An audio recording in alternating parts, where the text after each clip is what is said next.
कुछ सेकंड में class start होगा। Good evening all of you, good evening. तो जैसा कि आप सभी बच्चों को पता है कि हम लोग क्लास 9th का चैप्टर 2 पोलिनोमियल बहुपद जो है पढ़ाई कर रहे थे, और सेट एग्जाम के बाद ये आपका पहला क्लास है, तो काफी दिनों से आपकी क्लासेस नहीं हुई है। तो मैं थोड़ी सी पीछे की चीजों को एक बार रिवाइज करा देता हूं। जैसे हमने पिछले क्लास में क्या पढ़ा था, चैप्टर 2 में समीकरण, इक्वेशन, और इस इक्वेशन में हमने क्या समझा था। तो मैंने बताया था कि इक्वेशन यानी कि समीकरण होता क्या है। तो मैंने एक छोटा सा डिफिनीशन बताया था आप लोगों को कि समीकरण जो है दो व्यंजकों की समानता की बात करता है। क्या बात करता है? दो व्यंजकों की समानता की बात करता है। जैसे मैं यहां लिख दूं 5x+2, तो ये क्या है? बहुपद है। तो ये दो व्यंजक नहीं है, ये एक ही व्यंजक है। जैसे ही मैं इसमें इक्वल का साइन लगा के इधर में कुछ लिख देता हूं, तो ये क्या बन गया? समीकरण बन गया।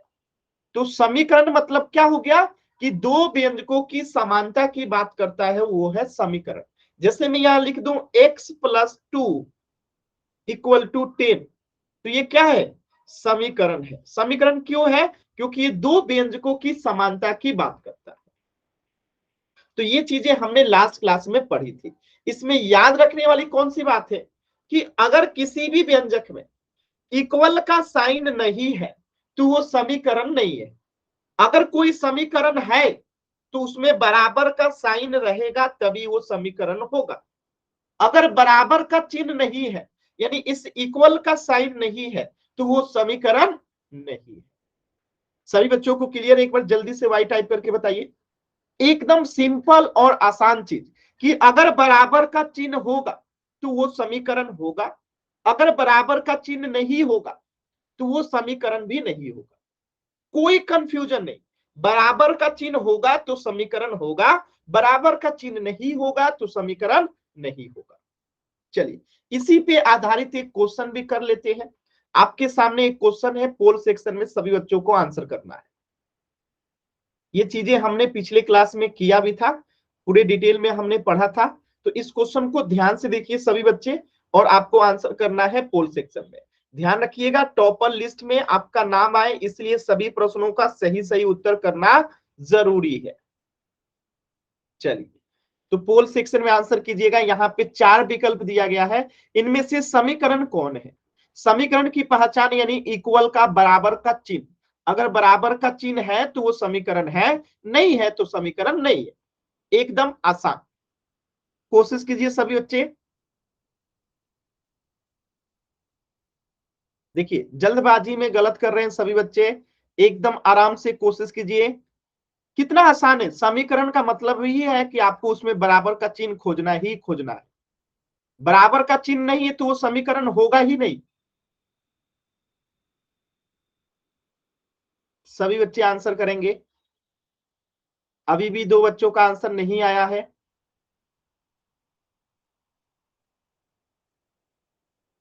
सभी बच्चे कोशिश कीजिए। एक बच्चे का और आंसर नहीं आया है, एक बच्चे का और उत्तर नहीं आया है। चलिए, सभी बच्चों का उत्तर आ गया, और 2 बच्चों के छोड़ के बाकी सभी बच्चों का उत्तर एकदम सही है। आपको मैं बार बार कह रहा था कि अगर इक्वल का साइन है तो वो समीकरण होगा, अगर इक्वल का साइन नहीं है तो वो समीकरण नहीं होगा। तो यहाँ पे इक्वल का साइन है, नहीं है, तो ये उत्तर नहीं होगा। यहाँ पे इक्वल का साइन है, नहीं है, तो ये उत्तर नहीं होगा। यहाँ पे इक्वल का साइन है, नहीं है, तो ये उत्तर नहीं होगा। बचा क्या? Option C. देखिए, यहाँ पे इक्वल का साइन है, तो ये क्या है? समीकरण है। किसी बच्चे को डाउट है? हमेशा चीज को एकदम सिंपल तरीके से समझने की कोशिश कीजिए। किसी भी व्यंजक में अगर बराबर का चिन्ह लग गया, अब जैसे आप सोचिए ना, मैं यहाँ पे 5x लिख दिया तो ये एक व्यंजक है, और जैसे ही मैं 5x बराबर 1 लिख दिया तो ये क्या बन गया? एक समीकरण बन गया। यानी जब भी बराबर के चिन्ह लगेगा तो सिंपल सी बात है, एक होगा लेफ्ट हैंड साइड में और एक होगा राइट हैंड साइड में। आज जब ऐसी कोई चीजें होगी, यानी कि दो व्यंजक होगा, ये एक व्यंजक ये एक व्यंजक, यानी इक्वल का साइन होगा, तो वो समीकरण होगा ही होगा। क्योंकि समीकरण की परिभाषा क्या कहता है? कि दो व्यंजकों की समानता की बात करता है वो है समीकरण। ठीक है, तो यहां पे आप देख सकते हैं कि इक्वल का साइन सिर्फ ऑप्शन सी में है, यानी दो व्यंजकों की समानता की बात सिर्फ ऑप्शन सी में की जा रही है, बाकी ए बी डी में नहीं की। ठीक है, किसी बच्चे को कहीं पे डाउट है एन टाइप कीजिए, क्लियर है वाई टाइप कीजिए। ये हमने पिछले क्लास में भी पूरे डिटेल में पढ़ा था। चलिए, तो इस प्रश्न का उत्तर हो जाएगा ऑप्शन सी। ठीक है, तो यहां तक हमने पिछले क्लास में पढ़ लिया था। अब हम इसके आगे बढ़ते हैं और हमारा अगला टॉपिक है समीकरण। तो समझ गए समीकरण का मतलब क्या है, याद रखिएगा, इक्वल का साइन है तो वो तो समीकरण होगा। ठीक है, समीकरण का मतलब क्या है, इक्वल का साइन है तो वो समीकरण होगा। ठीक है, एकदम आसान से इस चीज को याद रखिएगा कि इक्वल का साइन है तो वो समीकरण होगा। ठीक है, इक्वल का साइन है तो वो समीकरण होगा। ये क्या हो रहा है, एक सेकंड रुकिएगा आप लोग।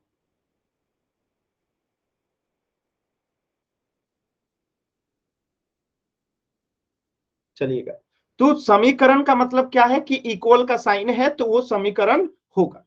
अब देखिए समीकरण जो है तीन प्रकार का होता है। कौन कौन सा प्रकार, एक हो गया रैखिक समीकरण, दूसरा हो गया, एक सेकंड ये क्या हो रहा है, ठीक है, एक हो गया रैखिक समीकरण, दूसरा हो गया द्विघात समीकरण, तीसरा हो गया त्रिघात समीकरण। अब इन तीनों को वन बाय वन समझते हैं। जैसे हमने बहुपद में तीन बहुपद पढ़ा था, रैखिक बहुपद, द्विघात बहुपद, त्रिघात बहुपद, उसी प्रकार यहाँ पे समीकरण भी तीन प्रकार का होता है, रैखिक समीकरण, द्विघात समीकरण और त्रिघात समीकरण। तीनों को हम लोग वन बाय वन जो है समझते हैं। ठीक है, वन बाई वन समझते हैं। पहले समझते हैं रैखिक समीकरण। रैखिक समीकरण क्या होता है, जिस समीकरण में, समीकरण का मतलब क्या है कि इक्वल का साइन आ चर गया, की घात एक हो, क्या, चर की घात एक, हाँ, जिस समीकरण में चर की अधिकतम घात एक हो, अधिकतम घात कितनी हो, एक हो, उसे रैखिक समीकरण कहते हैं। एकदम सिंपल, कैसे, देखिए जैसे मैं यहां लिख दूं 2x+5 इक्वल टू 0, तो इक्वल का साइन है तो ये समीकरण है, और इसमें x जो है चर है, x क्या है, चर है, और इसकी अधिकतम घात कितनी है, 1 है, वन। इसलिए ये क्या होगा, रैखिक समीकरण होगा। अब जैसे दूसरा एग्जांपल देखिए, मैं लिख दूं यहाँ पे 5x+x² + 2 इक्वल टू 0, तो आप बताइए क्या ये रैखिक समीकरण होगा, तो आप कहेंगे कि नहीं सर ये रैखिक समीकरण होगा। नहीं। क्यों नहीं होगा, क्योंकि यहाँ पे x जो है चर है, लेकिन x का घात यहाँ पे 1 भी है और 2 भी है, तो मैंने क्या कहा है, अधिकतम घात 1 होना चाहिए, यहाँ पे अधिकतम घात 1 है कि 2, तो 2 है, इसीलिए ये रैखिक समीकरण नहीं होगा। अधिकतम घात कितना होना चाहिए, 1। अब जैसे देखिए तीसरा एग्जांपल, मैं लिख दूं यहाँ पे x+6 इक्वल टू 0, तो क्या ये रैखिक समीकरण होगा, आप कहेंगे यस कि सर। ये रैखिक समीकरण होगा। क्यों होगा, क्योंकि चर कितना है, एक है, और उसका पावर कितना है, 1 है। ठीक है, अब मैं लिख रहा हूं x+2y+z इक्वल टू 1, क्या ये रैखिक समीकरण है, यस और नो, चैट सेक्शन में बताइएगा यस और नो।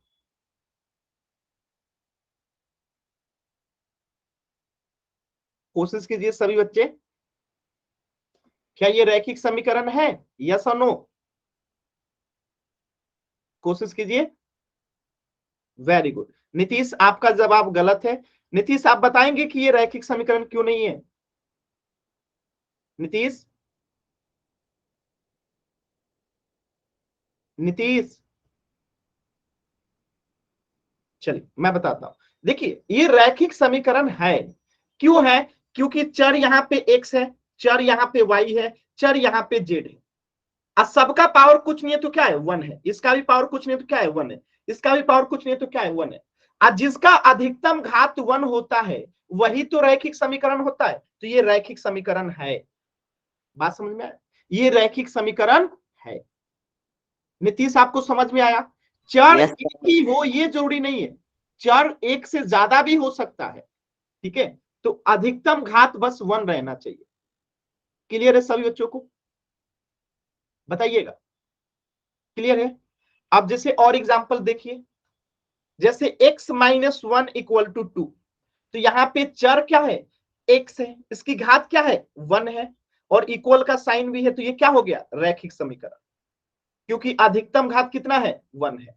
यहाँ पे y प्लस जेड क्या है? चर है, लेकिन इनका घात कितना है? कुछ नहीं है, तो 1 है, और इक्वल का साइन भी है, तो इसे क्या कहेंगे? रैखिक समीकरण। इसी तरह y बराबर 5 है, तो ये y क्या है? चर है, इसका घात कुछ नहीं है, तो क्या है? 1 है, इसलिए ये क्या है? रैखिक समीकरण। क्लियर है? याद रहेगा सभी बच्चों को? एक बार y टाइप करके बताएंगे सभी बच्चे, याद रहेगा कि जिस समीकरण में चर की अधिकतम घात 1 होती है उसे हम रैखिक समीकरण कहते हैं, उसे हम रैखिक समीकरण कहते हैं। अब थोड़ा सा यहां पे चीजों को समझना है, और वो क्या समझना है ध्यान से देखिएगा। मैं आपको दो चीजें बता रहा हूं, देखिएगा।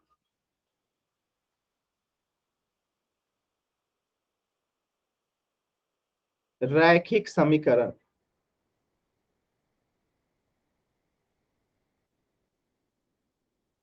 रैखिक समीकरण, और एक हो गया एक चर वाला रैखिक समीकरण।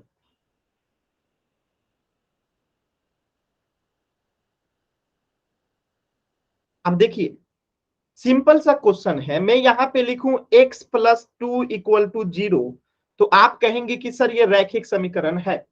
ये रैखिक समीकरण क्यों है? क्योंकि यहां पे आप देख सकते हैं कि चर क्या है? x है, और उसकी पावर कितनी है? 1 है, और इक्वल का साइन भी है, तो ये रैखिक समीकरण हो गया। इसी प्रकार मैं लिखूं x plus 2y equal to 0, तो आप कहेंगे सर ये भी रैखिक समीकरण है। क्यों है? क्योंकि आप देख सकते हैं कि यहाँ पे चर x है, y है, इसका पावर कुछ नहीं है, तो क्या है? 1 है, 1 है, इक्वल का साइन है, तो ये क्या है? रैखिक समीकरण है। यानी रैखिक समीकरण के लिए क्या होना चाहिए? सिर्फ अधिकतम घात होना चाहिए। अधिकतम घात कितना होना चाहिए?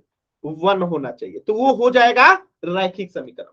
लेकिन अगर हम बात करते हैं एक चर वाला रैखिक समीकरण, तो इसमें चर कितना होना चाहिए? एक होना चाहिए, यानी कि अधिकतम घात तो 1 होगा ही होगा, यानी कि इसमें अधिकतम घात जो है एक रहेगा ही रहेगा, लेकिन इसमें चर की जो संख्या है वो भी एक ही रहेगा, एक से ज्यादा नहीं रहेगा। अब जैसे यहाँ पे चर कितना है? 2 है, देखिए एक एक्स है, एक वाई है, तो क्या ये एक चर वाला रैखिक समीकरण है? नहीं है। क्यों? क्योंकि इसमें दो चर है। इसमें कितने चर है? दो चर है। होना कितने चाहिए? एक चर। जैसे मैं लिखूं x प्लस 5 इक्वल टू 0, तो इसमें कितना चर है? आप देख सकते हैं सिर्फ एक ही चर है x, और घात भी कितना है? 1। मैं लिखूं यहाँ पे 2x plus 9x equal to 1, तो इसमें कितना चर है? एक ही चर है। कौन कौन सा? 2, यहाँ पे x और यहाँ पे x। पावर कितना है इसका? कुछ नहीं है, तो 1 है, इसका भी कुछ नहीं है, तो 1 है। तो ये एक ही चर माना जाएगा, ये नहीं कि एक यहाँ पे लिखा है, एक यहाँ पे लिखा है, तो दो चर हो गए, नहीं, ये एक ही चर है, क्योंकि x ही है। ठीक है, तो ये हो गया एक चर वाला रैखिक समीकरण, ये भी हो गया एक चर वाला रैखिक समीकरण। मैं लिख दूं यहाँ पे 9x plus 2 equal to 5x।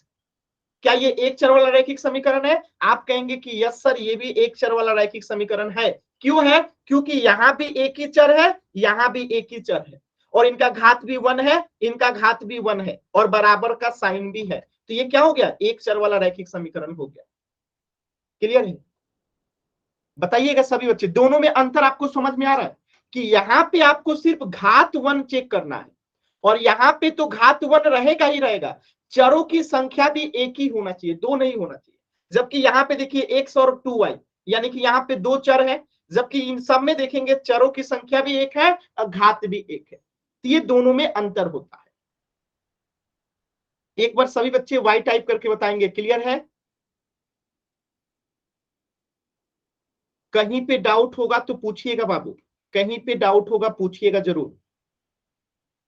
Clear है ना? एकदम आसान है।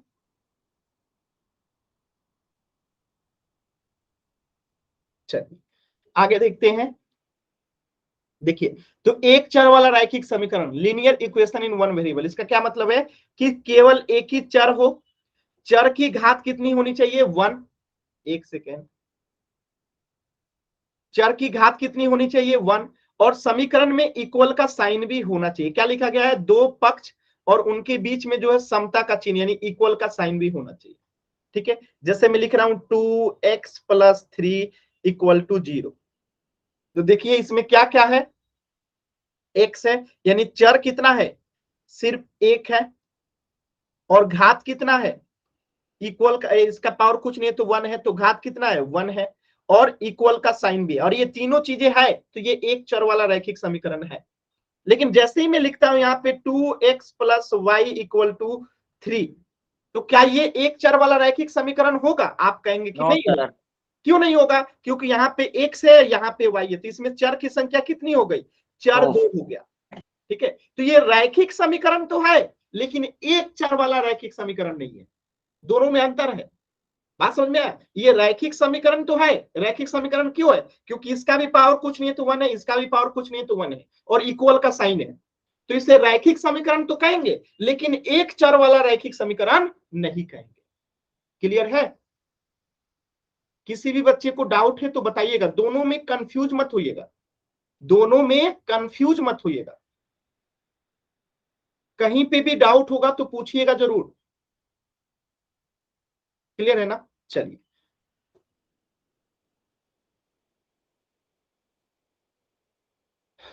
अगला देखते हैं।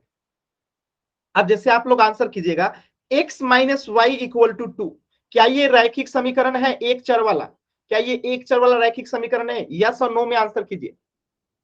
x - 1 = 2, क्या ये एक चर वाला रैखिक समीकरण है? सभी बच्चे आंसर कीजिए अच्छे से। वेरी गुड, एकदम सही जवाब है। तो ये रैखिक समीकरण है। क्यों रैखिक समीकरण है? क्योंकि यहां पे देखिए इसमें केवल एक ही चर है और इसका घात कुछ नहीं है तो 1 है, यानी इसकी घात भी कितनी, इस चर की घात कितनी है 1 है, और इसमें इक्वल का साइन भी है, इसलिए जो है ये क्या है, एक चर वाला रैखिक समीकरण है। चलिए दूसरा ऑप्शन बताइए, क्या ये रैखिक समीकरण है? दूसरा वाला, ये वाला बताइए, ये वाला, क्या ये रैखिक समीकरण है?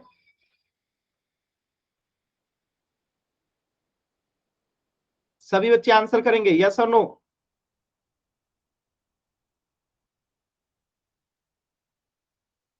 सभी बच्चे आंसर कीजिए। वेरी गुड, एकदम सही जवाब। ये भी रैखिक समीकरण एक चर वाला है। क्यों है? क्योंकि आप अगर ध्यान से देखेंगे तो यहां पे भी एक ही चर है y, एक ही चर है क्या y, तो एक ही चर है, और इस चर की घात कुछ नहीं है तो क्या है 1 है, चर की घात कुछ नहीं है तो क्या है 1 है, यानी चर की घात भी 1 है, और इक्वल का साइन भी है, इक्वल का साइन भी है, इसलिए ये भी एक चर वाला रैखिक समीकरण होगा, यानी ये और ये दोनों ही एक चर वाला रैखिक समीकरण है। अब चलिए इस क्वेश्चन को बताइए, सी नंबर को, तो क्या ये रैखिक समीकरण है? यस और नो? क्या ये रैखिक समीकरण है? No sir. माइक ऑन नहीं करना है बाबू। वेरी गुड, एकदम सही आंसर आ रहा है, वेरी गुड। तो ये रैखिक समीकरण नहीं है। क्यों नहीं है? क्योंकि यहां पे आप देख सकते हैं कि चर की घात क्या है 2 है, होना कितना चाहिए 1, क्योंकि हमने पढ़ा है चर की घात कितनी होनी चाहिए 1, तो ये रैखिक समीकरण नहीं है। अब यहां पे देखिए ऑप्शन नंबर डी, क्या ये रैखिक समीकरण है? क्या ये रैखिक समीकरण है? नहीं है। क्यों नहीं है? तो सीधा सा कारण है, क्योंकि यहाँ पे दो चर है। कौन कौन सा चर है? y और z। कितने चर है? दो चर है। होना कितना चाहिए? सिर्फ एक ही चर होना चाहिए। कितना होना चाहिए? एक ही चर। कितना है? दो चर है, इसलिए ये एक चर वाला रैखिक समीकरण नहीं है। किसी भी बच्चे को डाउट है एन टाइप कीजिए, क्लियर है वाई टाइप कीजिए, तो इन प्रश्नों का उत्तर हो जाएगा कि ये दोनों रैखिक समीकरण है और ये दोनों जो है एक चर वाला रैखिक समीकरण नहीं है। किसी भी बच्चे को डाउट है तो एन टाइप कीजिएगा, क्लियर है तो जल्दी से वाई टाइप कीजिए, कुछ क्वेश्चन करते हैं। कहीं पे भी किसी भी बच्चे को डाउट है तो एन टाइप कीजिएगा। रेणुका आपने क्लास को आधे घंटे लेट ज्वाइन किया, ऐसा क्यों रेणुका? देखिए क्लासेस बहुत इंपॉर्टेंट है, मैं आप सभी से यही कहना चाहूंगा कि आप लोगों को क्लासेस डेली रेगुलर और टाइम से ज्वाइन करना चाहिए। आप लोग लेट जुड़ेंगे, आपकी चीजें छूट जाती है, अगर छूट गई है तो इसका रिकॉर्डिंग जरूर देख लीजिएगा रेणुका। चलिए अब मैं एक क्वेश्चन कराता हूं, ध्यान से समझिएगा। जैसे एक सिंपल सा क्वेश्चन लेते हैं, और क्वेश्चन क्या है कि निम्न में से एक चर वाले रैखिक समीकरण की पहचान कीजिए। ये आपका क्वेश्चन हो गया। ऑप्शन देखिए A B C D. Option है x minus 1 y plus 2 equal to 1, x minus 5 equal to y plus z equal to 2। आपको बताना है कि इसमें से एक चर वाला रैखिक समीकरण कौन सा है। एक चर वाला रैखिक समीकरण कौन सा है, सभी बच्चे बताएंगे। एक चर वाला रैखिक, रेणुका देखिए आपने लेट क्लास ज्वाइन किया, आपका उत्तर गलत हो गया। यही होता है, क्लास लेट ज्वाइन कीजिएगा तो सही उत्तर नहीं हो पाएगा। चलिए कोई बात नहीं, पिछली इस क्लास का रिकॉर्डिंग जरूर देख लीजिएगा, अभी मैं फिर समझाऊंगा, समझ में आ जाएगा। बाकी बच्चे भी कोशिश कीजिए। चलिए समझते हैं कैसे करेंगे, ध्यान से देखिएगा। इसमें इक्वल का साइन नहीं है तो क्या ये समीकरण होगा? तो ये समीकरण ही नहीं है। क्यों? क्योंकि समीकरण के लिए क्या जरूरी है? इक्वल का साइन। इसमें इक्वल का साइन नहीं है तो ये समीकरण ही नहीं है। अब देखिए यहां पे एक चर वाला रैखिक समीकरण कहा गया है, तो इसमें x और y कितने चर हो गए? दो चर हो गए। आज जब दो चर है तो क्या ये आंसर होगा? नहीं होगा। यहां पे देखिए y प्लस जेड, इसमें कितने चर है? दो चर है, तो क्या ये आंसर होगा? नहीं होगा। एक चर वाले रैखिक समीकरण के लिए क्या होना चाहिए? चर भी सिर्फ एक ही होना चाहिए, घात भी सिर्फ एक ही होना चाहिए, और इक्वल का साइन भी होना चाहिए। ये तीन चीजें होनी चाहिए। अब देखिए ऑप्शन बी में जो है ये तीनों चीजें आपको दिखेगी। चर कितना है? सिर्फ एक है, y। इसका घात कुछ नहीं है तो क्या है? 1 है, और इक्वल का साइन भी है, तो हमारा उत्तर क्या होगा? Option B. किसी भी बच्चे को डाउट है तो n टाइप कीजिए, क्लियर है तो y टाइप कीजिए। एकदम सिंपल आसान सवाल, ठीक है, आसान था। चलिए एक और प्रश्न कीजिएगा। क्वेश्चन यही है, ऑप्शन बदल रहा हूं।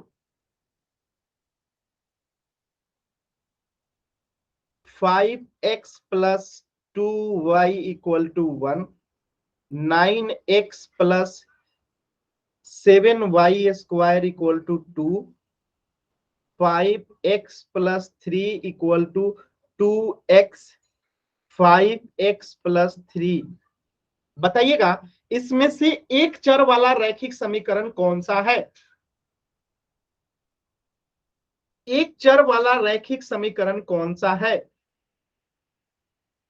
एक चर वाला रैखिक समीकरण कौन सा है? एकदम आराम से कोशिश करना है, चेक कीजिए ना, तीन चीजें चेक कीजिए। तीन चीजें क्या क्या चेक करना है? चर एक होना चाहिए, घात 1 होना चाहिए, इक्वल का साइन होना चाहिए। तीन चीजें होगा तो वो उत्तर होगा। चलिए सभी बच्चों का उत्तर आ गया है, 4-5 बच्चों का उत्तर आ गया, सभी बच्चे उत्तर करेंगे। अभी भी बहुत बच्चों का उत्तर नहीं आया। चलिए चेक करते हैं। देखिए यहां पे तो x और y कितने चर हो गए? दो चर हो गए, तो ये हमारा उत्तर नहीं होगा, क्योंकि चर कितना होना चाहिए? एक। यहां पे देखिए x और y कितने चर हो गए? दो चर हो गए, तो ये हमारा उत्तर नहीं होगा। यहाँ पे इक्वल का साइन नहीं है, तो ये हमारा उत्तर नहीं होगा। बचा ऑप्शन सी, तो ये हमारा उत्तर होगा। क्यों क्यों होगा उत्तर? देखिए यहाँ पे चर कितना है? सिर्फ एक ही है, एक्स। एक्स के अलावा कोई चर है नहीं है, एक ही चर है। इसका पावर कुछ नहीं है तो क्या है? 1 है। इसका पावर कुछ नहीं है तो क्या है? 1 है। यानी घात भी क्या है? 1 है, और इक्वल का साइन भी है, इसलिए हमारा उत्तर क्या है? Option C. किसी बच्चे को डाउट है एन टाइप कीजिए, क्लियर है वाई टाइप कीजिए। किसी भी बच्चे को डाउट है एन टाइप करेंगे, क्लियर है वाई टाइप करेंगे। चलिए अब एक क्वेश्चन थोड़ा पोल सेक्शन में कर लेते हैं। चलिए इस प्रश्न को ध्यान से देखेंगे सभी बच्चे, बहुत ही सरल आसान सवाल है। आपको इसमें भी एक चर वाला जो है, एक चर वाला रैखिक समीकरण को जो है पहचानना है। एक चर वाला रैखिक समीकरण को जो है पहचानना है। ध्यान से क्वेश्चन को देखिए, अभी मैंने पोल नहीं दिया है, ठीक है। क्वेश्चन को ध्यान से देखिए, एक चर वाला रैखिक समीकरण को पहचानना है। कोई जल्दबाजी नहीं है, एकदम आराम से आंसर कीजिए, कोई जल्दबाजी नहीं है। एक चर वाला रैखिक समीकरण को पहचानना है। देखिए दो बच्चों का उत्तर गलत हो गया, और जो सबसे पहले उत्तर किए उनका ही गलत है। मैं बार बार कहता हूं, जल्दबाजी कीजिएगा उत्तर गलत होगा। आराम से, कोई जल्दी नहीं है, एकदम आराम से देखिए, कर दिया। आराम से सभी बच्चे उत्तर करेंगे। माइक म्यूट कीजिए नीतीश। सभी बच्चे, अभी भी एक बच्चे का उत्तर नहीं आया है, एक बच्चे का उत्तर नहीं आया है। लास्ट के 10 सेकेंड, 10, 9, 8।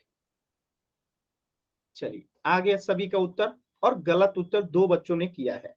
अब प्लीज ईमानदारी से आप लोग बता दीजिएगा किन्होंने बी और सी को आंसर किया है, प्लीज बता दीजिए, ठीक है। आंसर जो है ए होगा। बी क्यों नहीं होगा? आप खुद देखिए बी क्यों नहीं होगा। एक चर वाला रैखिक समीकरण पूछा गया ना, एक चर वाला, तो इसमें देखिए एक्स है और वाई है। कितने चर है? दो चर है। दो चर। यहां पे देखिए एक्स है, जेड है, कितने दो चर चर। है? दो चर है। तो दो चर वाला थोड़े पूछा गया है, एक चर वाला पूछा गया है। कितना चर? एक चर वाला। इसमें देखिए एक ही चर है एक्स, और रैखिक है तो पावर कितना होना चाहिए? 1, और इक्वल का साइन होना चाहिए। तो ऑप्शन ए जो है करेक्ट है। ऑप्शन डी क्यों नहीं होगा? क्योंकि इसका घात 2 है। इसका घात कितना है? 2 है। होना कितना चाहिए? घात 1 होना चाहिए। तो इसलिए ये उत्तर नहीं होगा, सिर्फ ऑप्शन ए जो है करेक्ट है। देखिए जिन बच्चों ने गलत आंसर किया है, क्या आपको डाउट है तो आप पूछ लीजिए। मैं बार बार कहता हूं कि डॉक्टर और टीचर दो ऐसे व्यक्ति होते हैं जिनसे अगर आप अपनी समस्या छुपाएंगे तो फिर चीजें अच्छी नहीं होंगी। यानी अच्छा का मतलब क्या है कि आप सीख नहीं पाएंगे। अगर आपको बीमारी है तो इलाज नहीं हो पाएगी, क्योंकि डॉक्टर को जब आप समस्या बताते हैं कि हमें ये दिक्कत है, तो आपको उसी के हिसाब से दवा देते हैं। आप अगर मुझे बताएंगे कि सर हमें समझ में नहीं आया, तो मैं आपको दोबारा से समझाऊंगा। तो अगर डाउट है तो पूछ लीजिए। चलिए नहीं डाउट है, वेरी गुड। तो इस प्रश्न का उत्तर होगा ऑप्शन ए, x-1 = 0। ये एक चर वाला रैखिक समीकरण है। आसान था। चलिए अगला प्रश्न कीजिएगा, क्वेश्चन नंबर 70। और इस प्रश्न में भी आपसे यही पूछा गया है कि एक चर वाला रैखिक समीकरण कौन सा है। एक चर वाला रैखिक समीकरण कौन सा है? एकदम आराम से देखिए, अभी मैं पोल नहीं दिया हूं, आराम से क्वेश्चन को देखिए और पोल सेक्शन में आंसर करना है, ठीक है। एक चर वाला रैखिक समीकरण कौन सा है? एकदम ध्यान से सभी बच्चे देखेंगे और पोल सेक्शन में आंसर करेंगे। एक चर वाला रैखिक समीकरण, देखिए जल्दबाजी नहीं है, 40 सेकंड से अधिक का समय दूंगा, तो कोई जल्दबाजी करने की आवश्यकता नहीं है, एकदम शांतिपूर्वक ध्यान से देखिए। एक चर वाला रैखिक समीकरण कौन सा है?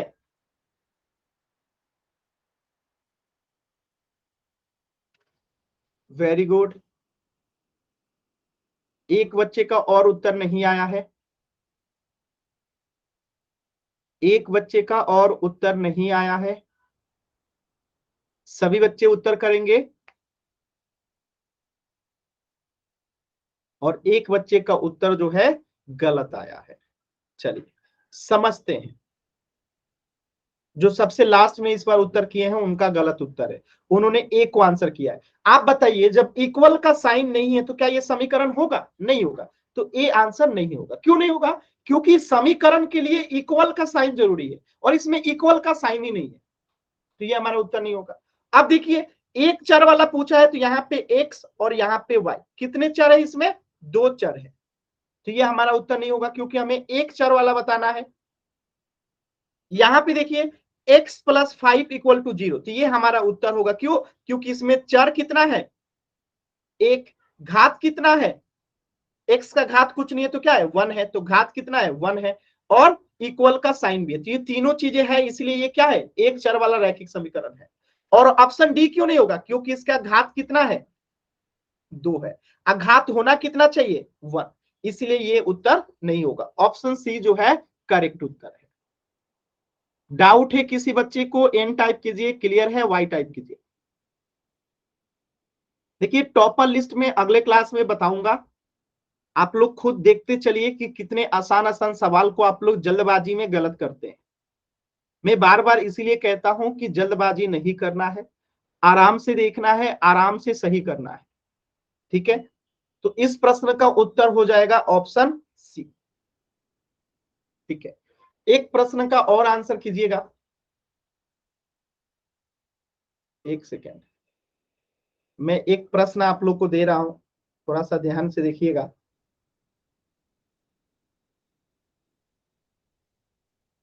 ये क्वेश्चन है, ऑप्शन में दे रहा हूं, आपको ऑप्शन दिखा रहा हूं। Option A, option B, option C, option D. Option है आपका X square minus Z square equal to 0, X plus Z equal to Y, X square plus Y equal to K, X plus 10 equal to 5x। अब आपको इसमें से बताना है कि एक चर वाला रैखिक समीकरण कौन सा है। एक चर वाला रैखिक समीकरण कौन सा है? नीतीश, बहुत जल्दी में आप आंसर करते हैं, इतना जल्दी आंसर करने की क्या हो सकता है? थोड़ा आराम से सोच के समझ के आंसर किया कीजिए, जल्दबाजी में ही उत्तर गलत होता है। सभी बच्चे आंसर कीजिए।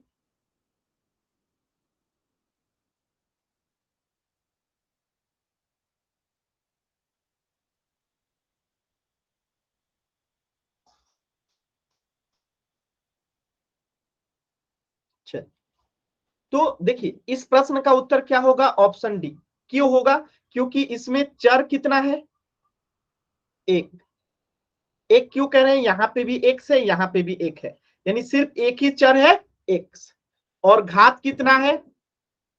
1, क्योंकि x का घात कुछ नहीं है तो क्या है? 1 है, x का घात कुछ नहीं है तो क्या है? 1 है, और इक्वल का साइन भी है, तो ये तीनों चीजें हैं, तो ये हो गया एक चर वाला रैखिक समीकरण। अब ए क्यों नहीं होगा? क्योंकि यहां पे आप देख सकते हैं कि चर की घात कितनी है? 2।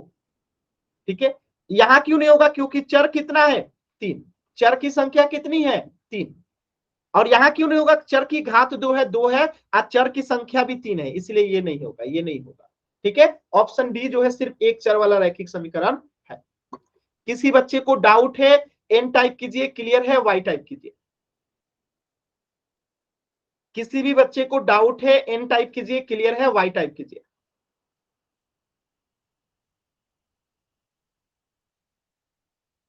चल, अगले सवाल की तरफ चलते हैं। अगला सवाल है क्वेश्चन नंबर 71। ध्यान से प्रश्न को देखिएगा, आप पोल सेक्शन में आंसर करना है। प्रश्न फिर से सिंपल है, आपको इसमें भी यही करना है, एक चर वाला रैखिक समीकरण को पहचानना है। एक चर वाला रैखिक समीकरण कौन सा होगा? ध्यान से प्रश्न को देखिए, कोई जल्दबाजी नहीं है, प्रश्न को एकदम ध्यान से देखिए। अभी मैं पोल नहीं दिया हूं, 20 सेकंड के बाद पोल दूंगा। क्वेश्चन को ध्यान से देखिए, समझिए, फिर आंसर कीजिएगा। ठीक है, एक चर वाला रैखिक समीकरण को पहचानना है।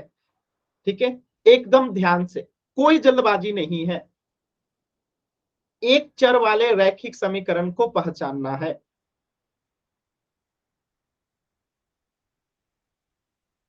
एक चर वाले रैखिक समीकरण को पहचानना है। नीतीश माइक ऑन मत किया कीजिए।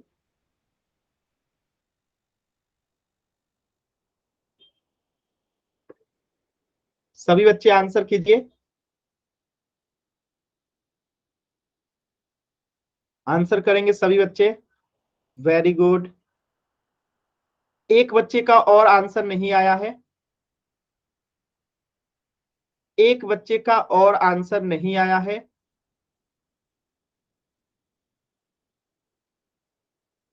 एक बच्चे का और आंसर नहीं आया है।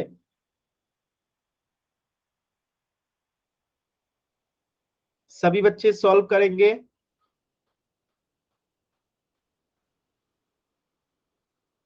एक बच्चे का उत्तर नहीं आया है। सभी बच्चे उत्तर करेंगे। लास्ट के 10 सेकेंड। 10, 9, 8, 7, 6, 5। चलिए सभी बच्चों का उत्तर आ गया। Very good. देखिए इसमें आपसे एक चर वाला रैखिक समीकरण पूछा है, तो यहां पे तो देख सकते हैं y का पावर 2 है, यानी कि यहाँ पे घात कितना हो गया 2, होना कितना चाहिए 1, इसलिए ये उत्तर नहीं होगा। यहाँ पे x z y, इसमें चर कितना हो गया, चर की संख्या हो गया 3, इसलिए ये हमारा उत्तर नहीं होगा। यहाँ पे x का घात कितना हो गया 2, घात होना कितना चाहिए 1, इसलिए ये उत्तर नहीं होगा। तो बचा क्या ऑप्शन डी, तो ये हमारा सही उत्तर है। क्यों, क्योंकि इसमें चर कितना है, सिर्फ एक ही है x, ठीक है, और घात x का कुछ नहीं है तो क्या है 1 है, और इक्वल का साइन भी है। तो ये है एक चर वाला रैखिक समीकरण, ऑप्शन डी। किसी बच्चे को डाउट है एन टाइप कीजिए, क्लियर है वाई टाइप कीजिए। किसी भी बच्चे को डाउट है एन टाइप कीजिए, क्लियर है वाई टाइप कीजिए। सर बताइए। सर एक बार और समझा दो। मैंने अभी तो बताया, चलिए मैं दोबारा से बताता हूँ। खुशबू माइक ऑन करेंगे आप? Yes sir. चलिए मैं जो पूछ रहा हूं उसका जवाब दीजिएगा। ये जो ऑप्शन ए में लिखा गया है, इसमें घात कितना है, मैक्सिमम अधिकतम घात कितना है, चर का अधिकतम घात कितना है, तो 2। एक रैखिक समीकरण के लिए घात कितना होना चाहिए 1। नीतीश आप मत बोलिए, नीतीश आपको समझ में आ गया है, आप प्लीज मत बोलिए। तो घात 2 है, होना चाहिए 1, तो ये आंसर होगा नहीं होगा। क्यों, क्योंकि रैखिक समीकरण के लिए घात कितना होना चाहिए 1। चलिए ऑप्शन बी में आते हैं। ऑप्शन बी में देखिए इसमें चर की संख्या कितनी है, चरों की संख्या कितनी है, चरों की संख्या खुशबू सर वाई। खुशबू आप बताइए इसमें चरों की संख्या 1 कैसे है। यहाँ पे x एक चर है, z एक चर है, y एक चर है, तो टोटल 3 चर हुआ ना। 3 घात इसमें 1 है, क्योंकि इसके पावर में भी कुछ नहीं है तो 1 है, इसके पावर में भी कुछ नहीं है तो 1 है, इसके पावर में भी 1 है, तो घात तो 1 है, लेकिन चरों की संख्या 3 है, इसलिए ये हमारा उत्तर नहीं होगा। क्योंकि चरों की संख्या कितनी होनी चाहिए 1, चरों की संख्या कितनी होनी चाहिए 1, और घात भी 1 होना चाहिए। अब देखिए ऑप्शन सी में, ऑप्शन सी क्यों नहीं होगा, क्योंकि इसकी घात कितनी है, x का घात यहाँ पे 1 है और यहाँ पे कुछ नहीं है तो 2 है, तो अधिकतम घात यहाँ पे कितना हो गया बताइए खुशबू, खुशबू 2 होना कितना चाहिए 1, इसलिए ये हमारा उत्तर नहीं होगा। अब ऑप्शन डी हमारा उत्तर होगा। क्यों होगा, क्योंकि देखिए इसमें चर सिर्फ एक ही है x, x के अलावा कोई चर है नहीं है, तो चर सिर्फ एक ही है x, और इसका घात कुछ नहीं है तो क्या है 1 है, यानी कि घात भी क्या है 1 है, और चर भी सिर्फ एक ही है x, और इक्वल का साइन भी है, तो इसी को तो कहते हैं एक चर वाला रैखिक समीकरण। तो ऑप्शन डी जो है करेक्ट है। क्लियर है Khushboo? Yes sir. Mic mute कर लीजिए। चलिए तो इस प्रश्न का उत्तर हो जाएगा ऑप्शन डी, x + 5 = 3x। तो ये तो आपने पहचानना सीख लिया कि कौन एक चर वाला रैखिक समीकरण है। अब इनको सॉल्व कैसे करते हैं तो इसे समझते हैं। देखिएगा, सॉरी ये एक अलग क्वेश्चन आ गया। अब इनको सॉल्व कैसे करते हैं, ठीक है, इनको सॉल्व करने का क्या तरीका। तो इसके कई तरीके हैं, मैं आपको सिंपली बताता हूं। जैसे एक पक्षांतरण विधि के द्वारा भी होता है सॉल्व, तो मैं आपको पहले सिंपली सॉल्व करना सिखाता हूं। पहले तो ये समझिए समीकरण का हल क्या होता है। समीकरण का हल यानी सॉल्यूशन ऑफ इक्वेशन होता क्या है। किसी समीकरण के हल का मतलब क्या होता है, समीकरण में उपस्थित चर का मान निकालना। अब जैसे मैं यहां पे लिख दूं x + 2 = 10, सभी बच्चे बताएंगे कि यहाँ पे x बराबर क्या रखेंगे कि ये जो है इक्वेशन मतलब कि बराबर हो जाएगा, संतुष्ट हो जाएगा। यानी x का मान यहाँ पे क्या आएगा, सभी बच्चे बताइए। तो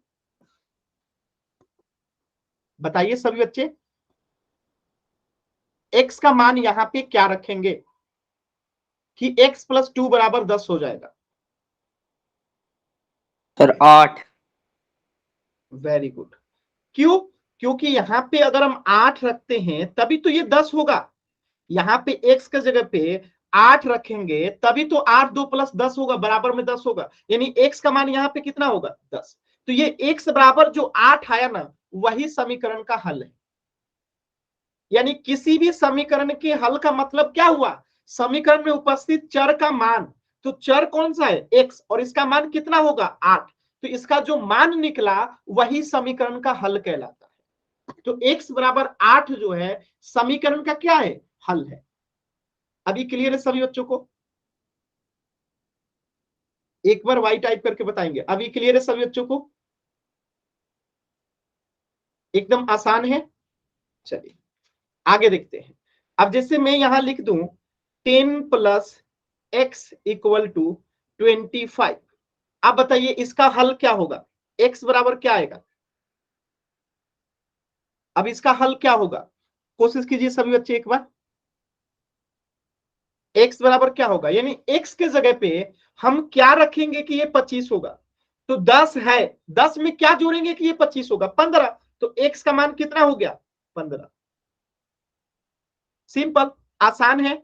तो ये जो x बराबर 15 आया, इसी को कहते हैं समीकरण का हल, सॉल्यूशन ऑफ इक्वेशन। क्या आपको समझ में आ रहा है। यानी किसी भी समीकरण में जो x होता है यानी जो चर होता है, तो उस चर का जब मान निकालते हैं, तो जो चर का मान निकालते हैं वही समीकरण का हल कहलाता है। देखिए क्लास में कुछ बच्चे जुड़ते हैं, आते हैं, जाते हैं, आपको चीजें समझ में नहीं आएगी। सोनू अलवरिया नाम से, राजेश नाम से जो बच्चे हैं, आप लोग क्लास में आ रहे हैं, जा रहे हैं, आ रहे हैं, जा रहे हैं, तो आपको क्या लगता है क्लासेस समझ में आएगी आपको। तो क्लासेस लगातार करना होता है। अगर क्लास में आप 2 मिनट भी गायब हो जाते हैं तो आपको चीजें समझ में नहीं आएंगी। तो कोशिश कीजिए क्लास को बीच में ब्रेक ना करें। अगर क्लास बीच में डिसकंटिन्यू करेंगे तो आपको चीजें नहीं समझ में आएंगी। चलिए अब जैसे एक और एग्जांपल लेते हैं। जैसे x + 6 = मैं लिख दूं यहाँ पे 12। तो x का क्या मान होगा, यानी सॉल्यूशन ऑफ इक्वेशन क्या होगा, x बराबर 6। तो ये x बराबर 6 क्या हो गया, सॉल्यूशन ऑफ इक्वेशन हो गया, समीकरण का हल हो गया। क्यों, क्योंकि इस x के जगह पे 6 रखेंगे तभी तो ये सॉल्व होके उतना आएगा। आसान है। भावना आप भी क्लास में आ रही हैं, जा रही हैं, आपको क्या लगता है इससे क्लासेस आपको समझ में आएंगी। आप लोग क्लास में 5 मिनट रहते हैं, 5 मिनट गायब हो जाते हैं, तो चीजें नहीं समझ में आएंगी। ठीक है, क्लास पूरी कंप्लीट करनी होती है। आप लोग 2 मिनट के लिए जुड़ रहे हैं, फिर गायब हो जा रहे हैं, फिर जुड़ रहे हैं, फिर गायब हो रहे हैं, तो चीजें नहीं समझ में आती है। सर फोन आ जाता है कभी। चलिए देखिए, समीकरण का हल यानी कि समीकरण को संतुष्ट करता है। समीकरण का हल का मतलब क्या है, जैसे मैंने बताया x + 2 = 10। तो यहां से आप बताइए कि समीकरण का हल क्या होगा, यानी x की जगह पे क्या रखेंगे कि ये 10 होगा। तो x बराबर 8 जो है हम रखेंगे तो वो हल हो जाएगा। तो अब हमें अगर इसको चेक करना है कि x बराबर 8 जो हम समीकरण का हल निकाले हैं क्या वो सही है कि गलत है, तो हम क्या करेंगे, x की जगह पे 8 रख देंगे, अब +2 = 10। अगर ये दोनों बराबर हो गया यानी कि ये समीकरण को संतुष्ट करता है। बात समझ में। तो समीकरण का हल जो आप निकालते हैं ना, उसको चेक कर सकते हैं x के जगह पे x का मान रख के जब सॉल्व करेंगे तो अगर ये दोनों बराबर आ गया मतलब समीकरण को ये संतुष्ट करता है। क्लियर है सभी बच्चों को? एक बार बताइएगा y टाइप करके। क्लियर है? y टाइप करके बताइए सभी बच्चे। क्लियर है? आसान है एकदम। चलिए और आगे थोड़ा चलते हैं। अब जैसे आपके सामने एक क्वेश्चन है सिंपल सा कि x बराबर 3, क्या समीकरण 2x माइनस 2 इक्वल टू 4 का हल है? तो अब यहां पे हम क्या करेंगे कि x बराबर 3 जो है इस समीकरण में रखेंगे और देखेंगे कि दोनों बराबर हो रहा है क्या, इधर वाला और इधर वाला दोनों बराबर हो रहा है। x बराबर 3 इसमें रख के देखिए, तो अगर हो रहा है तो कहेंगे कि हाँ ये इसका हल है, अगर नहीं हो रहा है तो कहेंगे कि हल नहीं है। चेक कीजिए सभी बच्चे, चेक कीजिए एक बार, सभी बच्चे चेक करेंगे।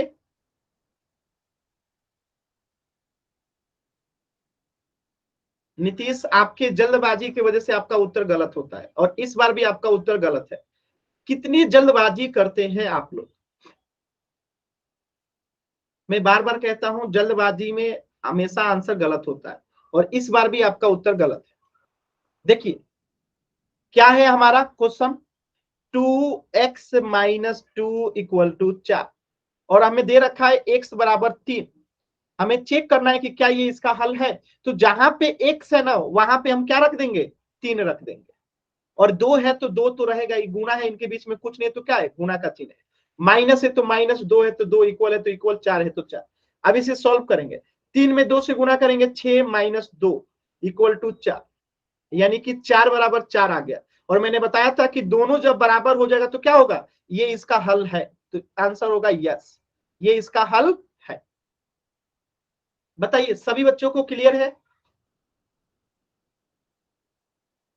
क्लियर है सभी बच्चे बताएंगे?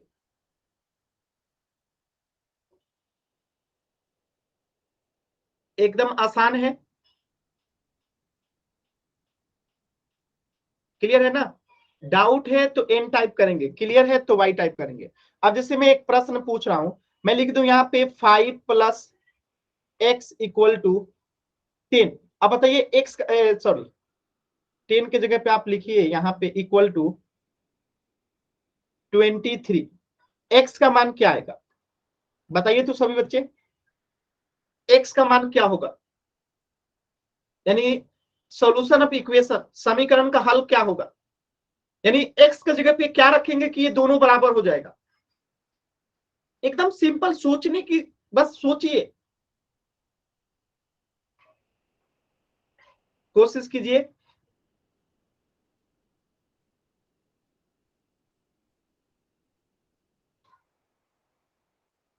कोशिश कीजिए सभी बच्चे। 5 प्लस एक्स है, एक्स की जगह पे क्या रखेंगे कि ये 23 हो जाएगा। 18। तो ये बोलने से अच्छा रहता कि टाइप कर देते, बोलने की क्या जरूरत है। Very good. देखिए तो यहाँ पे x बराबर 18 होगा, क्यों, क्योंकि x की जगह पे 18 रखेंगे तभी तो ये 23 होगा। यानी x बराबर 18 क्या हो गया, इसका सॉल्यूशन का हल हो गया, इक्वेशन का हल हो गया।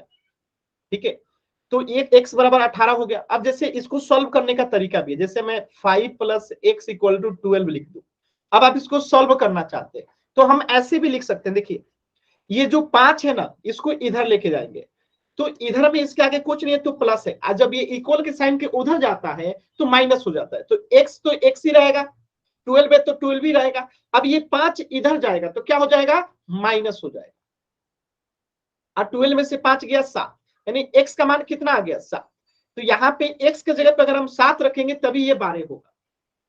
इसी प्रकार रखिए एक्स प्लस, अगर मैं यहाँ पे 10 रख दूं और यहाँ पे 25 रख दूं और मैं पूछूं एक्स बराबर क्या होगा, तो ये जो 10 है ना ये इधर जाएगा, तो एक्स यहीं के यहीं रहेगा, 25 के 25 ही रहेगा, और ये 10 जब इधर जाएगा तो ये प्लस 10 है तो माइनस 10 हो जाएगा। तो आंसर कितना आ जाएगा, 15। यानी एक्स बराबर कितना हो गया, 15। क्या आपको ये चीजें समझ में आ रही है, सभी बच्चे बताएंगे एक बार वाई टाइप करके। अगर डाउट है तो एन टाइप कीजिए, क्लियर है तो वाई टाइप कीजिए।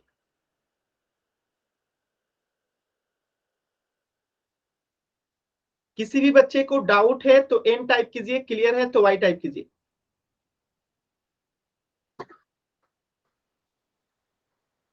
अब देखिए जैसे 2x माइनस 3 इक्वल टू 5 का आपको हल ज्ञात करना है, ठीक है। तो यहाँ पे हम क्या करेंगे, इसे सॉल्व करेंगे। देखिए तो ये -3 इधर जाएगा तो क्या होगा +3, तो यहाँ रहेगा 2x और ये 5 है, और ये -3 इधर जाएगा तो क्या हो जाएगा +3। इधर देखिए ये 2x है और 5 में 3 जुड़ गया तो 8 हो गया, और यहां से x बराबर निकालेंगे तो क्या आएगा 8/2। ये 2 जो है हमेशा बट्टे में आ जाता है, ठीक है, जो भी रहता है वो बट्टे में आ जाता है। तो 2 से ये 8 कट जाएगा कितना बार में, 4 बार में। तो x बराबर 4 क्या हो गया, इसका इस इक्वेशन का हल हो गया। क्लियर है सभी बच्चों के? एक बार y टाइप करके बताएंगे, अगर किसी भी बच्चे को डाउट है तो n टाइप करेंगे। चलिए किसी भी बच्चे को डाउट है तो एक बार n टाइप करेंगे।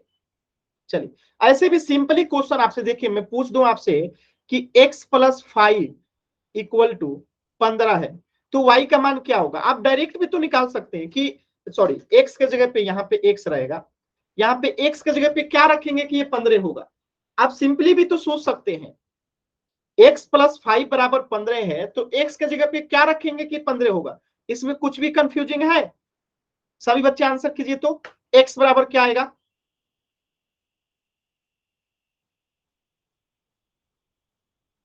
आंसर कीजिए सभी बच्चे, आंसर कीजिए।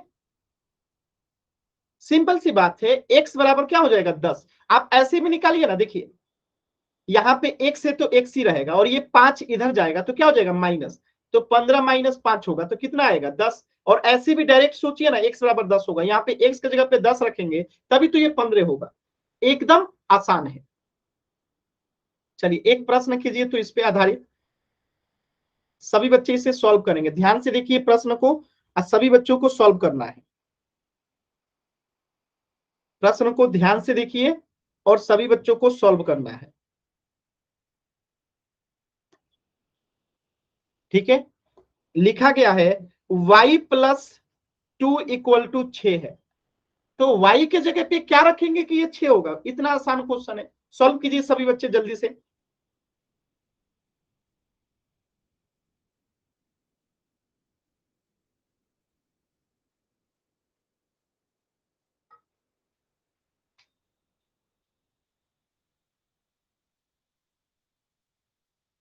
एकदम आराम से सभी बच्चे सॉल्व करेंगे। तो y बराबर क्या आएगा, कोशिश कीजिए सभी बच्चे।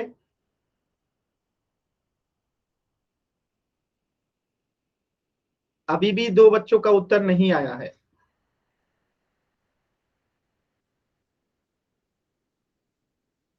लास्ट के 10 सेकेंड, एक बच्चे का उत्तर नहीं आया है। 10 9 8 7 6 5 4 3 2 1। आप बताइए इतने आसान सवाल को आप लोग नहीं समझ पा रहे हैं। y + 2 बराबर 6 है, इस y के जगह पे क्या रखेंगे कि उसमें 2 जोड़ेंगे तो 6 हो जाएगा। अगर 4 रखेंगे तभी तो इसमें 2 जोड़ेंगे तो 6 होगा, तो y बराबर 4 ही तो आपका उत्तर होगा। मतलब ऐसा इसमें क्या है जो आपको नहीं समझ में आ रहा है। देखिए y + 2 इक्वल टू 6 है, यानी इस y का मान क्या होगा कि ये 6 होगा। तो 4 रखेंगे तभी तो इसमें 2 जोड़ेंगे तो 6 होगा। या फिर ऐसे भी आप सॉल्व कीजिए, y के जगह पे y रखिए, 6 के जगह पे 6 रखिए, ये 2 जब इधर जाएगा तो माइनस हो जाएगा।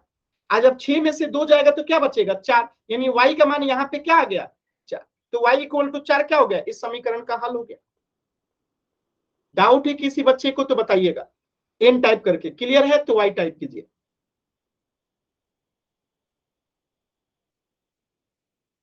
किसी भी बच्चे को डाउट है तो n टाइप कीजिए, क्लियर है तो y टाइप कीजिए। तो इस प्रश्न का उत्तर क्या हो जाएगा, ऑप्शन सी y = 4।